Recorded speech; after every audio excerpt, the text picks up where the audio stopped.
Mas mabuko na si Tata na hindi talaga si Venice, may bagong pagsubok na naman ang darating sa ating bida. Magaganap na kasi ang family photoshoot ng mga Palma, at ito'y kailangan na daluhan ni Tata upang hindi siya magmukhang tanga kay Francis. Normal naman sana ang araw ni Tata. Nakaayos na siya at talagang pinaghandaan ang espesyal na araw na iyon. Ngunit bigla na lamang may isang pangyayari na mukhang mapipilitan siyang mamili. Ano ang dapat niyang unahin?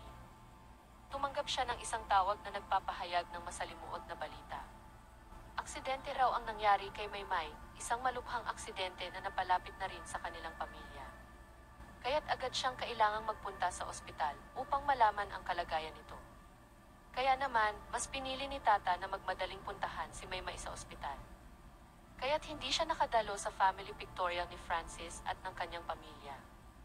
Sa kabilang banda, dismayado ang mga magulang ni Francis kay Venice dahil napakatagal nitong dumating sa venue. Abot-abot ang sermon na matatanggap ni Francis mula sa kanyang mga magulang, at si Francis naman ay nagdadalamhati sapagkat alam niyang dismayado ang kanyang pamilya kay Venice. Samantala, ang mag-asawang Palma ay nagpapanalangin din para sa kaligtasan ni Maymay. Lahat ay umaasa na wala nang lalong masamang mangyari sa kanilang minamahal na si Maymay. Nabagok ang ulo nito at talagang delikado ang kanyang sitwasyon. Dasal pa nga ni Nay Guapa na kahit hindi na gumaling sa kanyang sakit si Maymay, basta't iligtas lamang siya ng poong may kapal sa malubhang pagkakabago. Habang sila'y nagdarasal, biglang lalapit si Jung Paul at magpapatawag sa mag-ina ng doktor na sumuri kay Maymay. At dito na nagsisimula ang matinding suspense, kung ito ba ay good news o bad news ang ibabalita ng doktor sa mag-ina. Ito ang dapat nating abangan.